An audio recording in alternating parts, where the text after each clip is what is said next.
Chapter 2. How much is enough? How much is enough? Earl Nightingale said, most people think they want more money than they really do, and they settle for a lot less than they could get. For you to get this prosperity concept into high gear, you must be specific. Exactly how much money do you want? Remember, you are working with your subconscious mind, and the subconscious does not think. It merely accepts images and then moves them into form. So for you to say, I want lots of money, isn't good enough, because no one, least of all the subconscious mind, knows how much lots of is. I strongly recommend that you get very serious about this chapter, because the idea it contains could literally change your life. But understand that thinking by itself is not enough. You must move into action. There are certain things you must do, and the first one is to decide how much money you want. For you to answer this question, it would probably be a good idea for you to decide what you want the money for. But to simply say, I want the money to live on, is not good enough, because first of all, you should realize our society is structured in such a way that the government will keep you. In fact, in most places, they will even mail a check to you. You can sit at home and still receive a living wage. At this point, you are probably saying to yourself, oh yes, I know that, but I want to live better than that. Well, let's get specific. How much better? Bearing in mind that this kind of an exercise is going to require some serious planning on your part, get out a sheet of paper and draw up a list of all the things or activities that you plan to spend money on over the course of the next year. To assist you in getting started with your list, I have outlined several sample categories below.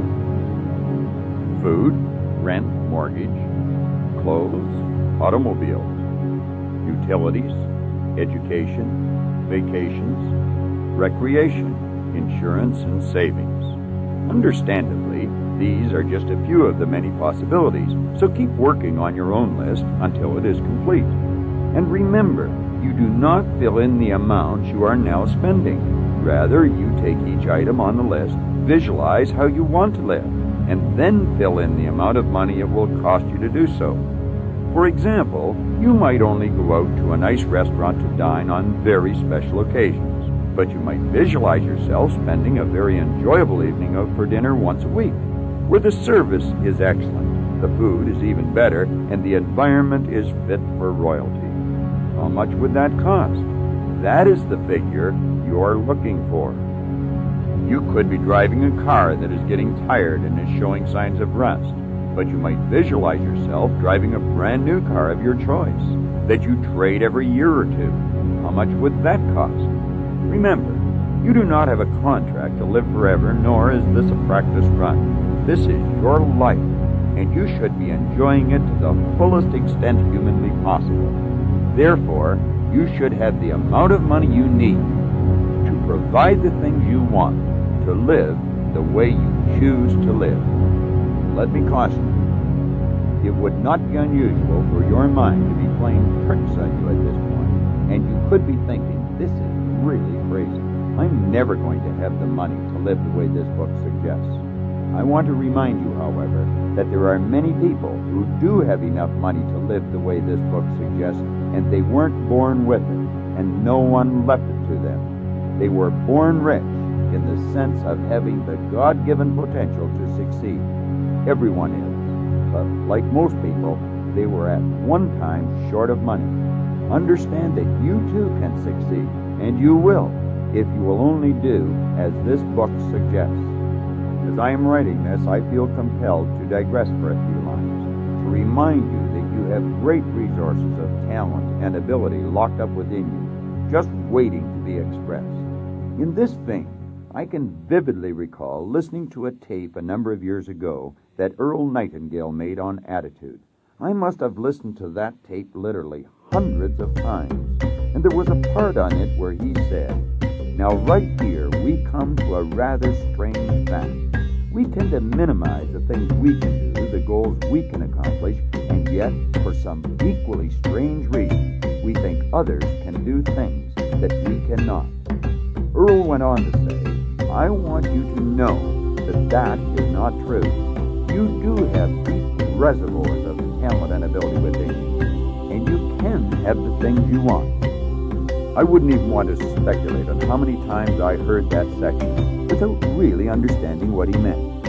And then one day I heard it, and every cell in my brain seemed to resonate with the truth of what he said. I suddenly realized what he was driving at, and I knew deep down inside of me that if they can do it, so can I, if I am willing to pay the price. Please understand you too can do it, because what Earl had to say is as true of you as it was of me. But part of the price for you is to figure out how much is enough.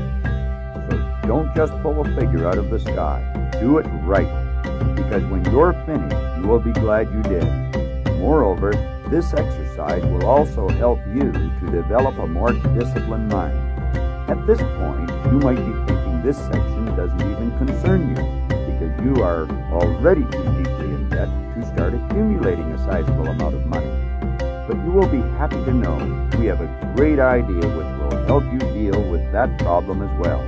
Furthermore, you will be delighted to know that in many situations, and yours may be one of them, a person can become wealthy even if he or she never earns any more money than they are earning currently. That thought alone should give you the encouragement you need to continue reading. By now, you should have completed your list and arrived at a figure. So take pen to paper and write that number down in big, bold figures. Now, clear your mind of that idea and move on with me to another very important idea. Realize that although this idea might not apply specifically to you, at least at the present time, it certainly will apply to many readers. Moreover, even if it does not apply to your particular situation, it is worth thinking through anyway, because you certainly have many friends and associates it does apply to, and you will be able to share it with them. I am going to explain this idea to you as if you were a married person with a family to support, and you are either the sole breadwinner or an important contributor.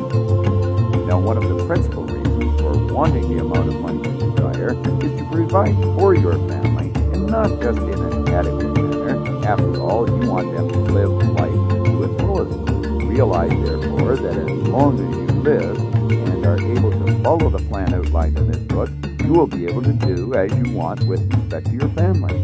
However, if you really stop and think about it, you will very likely agree that you would want your family to live the good life even if you were suddenly removed from the picture, wouldn't you? Jokingly, you might say, no, who cares if I'm gone? But this is not a joking matter. This is a very serious matter. Of course you care. I know it, and so do you. Now, if you're alive and healthy, you will create this wealth for your estate. But what if you die or are permanently disabled? Well, our society is taking care of that situation as well. We have life insurance and we have disability insurance. But let's get back to your thinking again.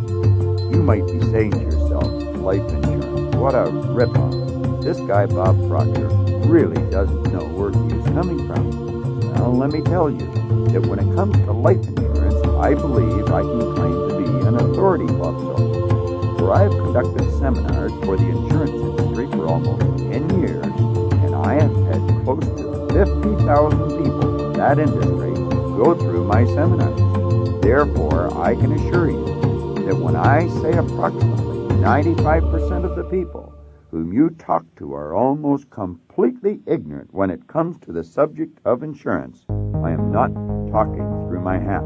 Granted, many of these people hold important positions in business and in industry, in government, or in the professions. And because of their positions, it would be very easy to just assume they know whence they speak. But the sad fact of the matter is, many of them are either badly misinformed or completely uninformed when it comes to the important subject of life insurance. Understand this, there is no way to replace your income and create a certain and instant estate other than life insurance. And statistics indicate that although most people are insured, the vast majority of people, at least 90%, are dangerously underinsured. That is to say, when they die, most people leave behind only enough money to pay for their funeral and possibly enough money to cover their family's living expenses for 1 year. The unfortunate part is that for a relatively small sum of money, these people could have had their financial affairs set up in such a way that if something did happen to them, their financial goals would automatically have been reached by their families. Since this book is designed to help you reach a substantial financial goal, I felt duty-bound to include the information on life insurance. Indeed, the book could not be complete without it. Keep in mind, there are only 2 ways to earn money: people at work or money at work. You will be happy to know that the remainder of this book is designed for the person who is going to live. So, keep reading and bloom where you are planted.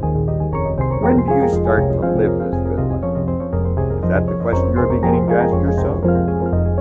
You start now. Start by answering the following questions. How often do you pay your phone bill? How often do you pay your rent or mortgage? How often do you pay your grocery store? How often do you pay for gas for your car?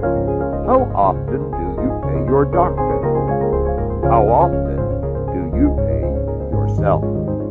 That last question seems like a strange one, doesn't it? But do you realize that less than 5 people in every 100 ever pay themselves? And if you were to ask the other 95 why they don't, they would probably tell you that by the time they pay everyone else, there is nothing left for themselves. Clearly, those 4 or 5 people in every 100 who do pay themselves have found a way around this problem. And although the idea which they are employing has been around for centuries, hardly anyone today is aware of it. What is that idea, you ask? Simply put, it is this: they pay themselves first. This is better known as the Babylonian law of financial success. A part of all you earn is yours to keep. If you think about it, you must admit this law or principle makes a lot of good sense. Therefore, let me repeat it. A part of all you earn is yours to keep. More specifically, what you earn Monday morning is yours to keep. So it would go directly into a special account that you do not have easy access to. Your financial independence account.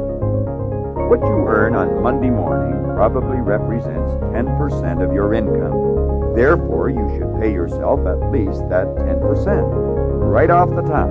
Example, not after everyone else has been paid. From your financial independence account, you first pay your insurance premium, because that instrument creates your instant estate. The remainder of the money then goes into savings, until such a time as you have accumulated enough capital to make a wise investment. Remember, you do not touch this account or the interest it will yield. Therefore, within a very short period of time, you will witness sufficient progress to gain the motivation and inspiration which you need to continue. Moreover, the knowledge that you have an instant estate, if anything should happen to you, will give you additional serenity of mind. Orderly debt repayment program. You could already have debts that seem to be eating up your entire paycheck, leaving nothing for yourself. But understand this, these debts can be retired. Although the amount of debt you have incurred will, of course, determine the length of time it will take you to clear the slate. And for the purposes of the following discussion, you must consider your mortgage or house payment, probably one of your largest monthly payments, as an investment, not a debt.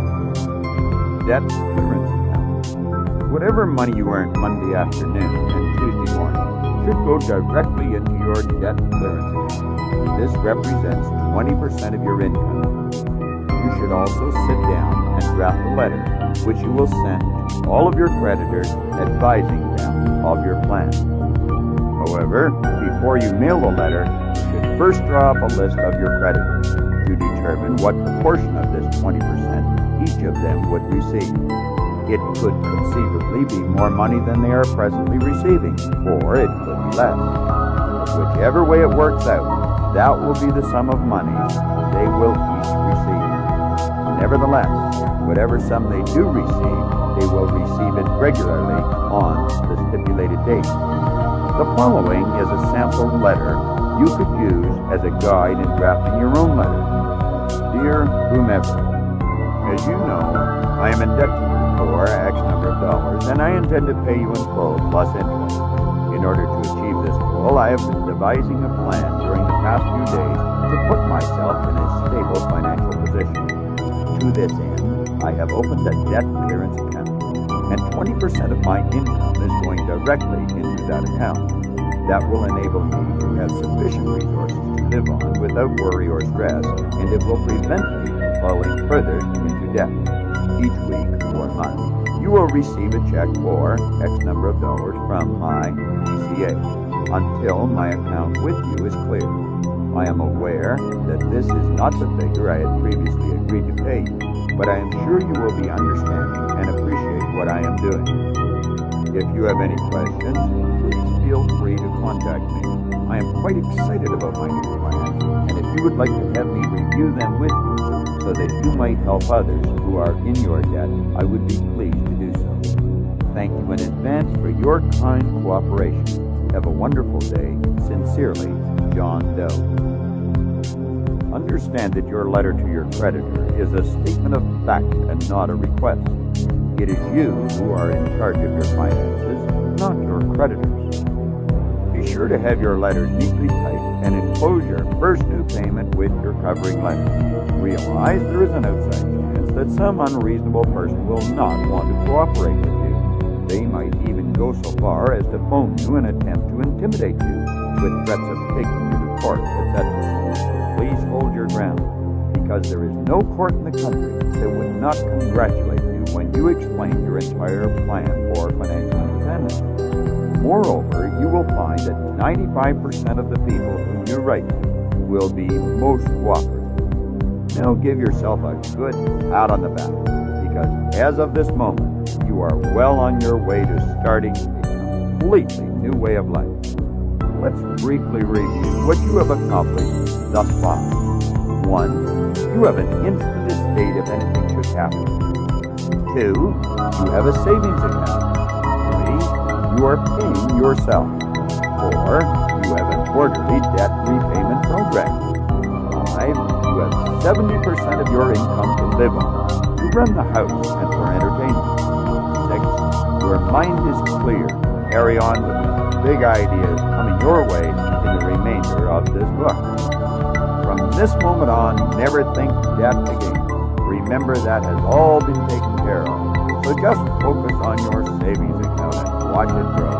Repeat, I am wealthy. Money is good. I use money and I love being. Metaphorically speaking, getting your present finances in order is very similar to having your automobile tuned up for a journey which you are about to take. Realize, therefore, that as of this moment, you are tuned up for your journey. And although you might only be earning XX number of dollars per year presently, you must see yourself on the screen of your mind already earning the new annual income which you have calculated you need to buy the things you want in order to live the way you choose to live. If you are seriously interested in becoming financially independent and you have not yet acted on the preceding ideas, I would strongly recommend you do so now, for to continue on to the next chapter without having done so would be comparable to leaving on your journey with your car firing on only half its cylinders. You can be almost certain that your automobile will break down, preventing you from reaching your desired destination. But by making certain that everything is properly tuned up, you can relax and adopt a calm, serene attitude, knowing that you will get to your destination, and you will certainly be able to enjoy the scenery along the way. If you find that the task of getting your financial world in good order for this exciting journey is something which you are not able to do alone, I would strongly suggest you seek out professional assistance. This is something that almost all wealthy people do. That is to say, wealthy individuals follow the advice of financial experts. It is similar in principle to the idea that if a person's body were sick, he or she would likely seek out a skilled physician for advice. Moreover, you should also keep in mind that even healthy people, if they are wise, periodically go to a doctor for a checkup. In other words, you do not always need to get sick in order to get better. It has already been brought to your attention that very few people ever develop real expertise in the area of serious financial planning. Therefore, you should seek out a competent financial counselor. In much the same manner as you would seek out assistance in matters of a legal nature, there are companies that provide this type of financial service in every city. In some places, they are not too easy to find, but they are there if you will only look for them. I had the pleasure of being instrumental in the startup of such a company in the city of Toronto, Canada, in 1979. The name of the company is the McCrary Group. Today, the company has almost 5,000 happy clients who are well on their way to financial independence. The McCrary Group makes all its clients very aware of an interesting financial fact, which I would like to share with you at this time. This fact is, people fall into three distinct categories with respect to finances. 1, deficit position, in debt. 2, break-even position, just getting by, but debt-free. 3, surplus position. It would be very easy to trick oneself into believing that if one were in category 1 or 2, all one must do is earn more money, and then one would automatically graduate into the third category. But of course, that is not necessarily true. For if a person is in a deficit financial position, it means they are in the habit of spending more money than they earn. Similarly, if they are in a break-even position, they are in the habit of spending everything they earn. Since we are all creatures of habit, it follows that earning more money would not necessarily change our overall financial position. It is therefore vitally important that when you decide how much is enough, you also design a new financial plan, or have one designed for you, which will force you to discipline yourself at least for a month or two until you form the new habit of living by the new plan. The next chapter, The Image Maker, will help you to understand how and why you must begin to see yourself already earning that new figure. But for the time being, just bear in mind that as your income increases, the 10% you are saving increases, and the 20% that is going into your DCA increases, which means that you will be able to retire your debts faster. Furthermore, you will then be left with 90% of your income on which to live. I can see you getting excited about this idea already.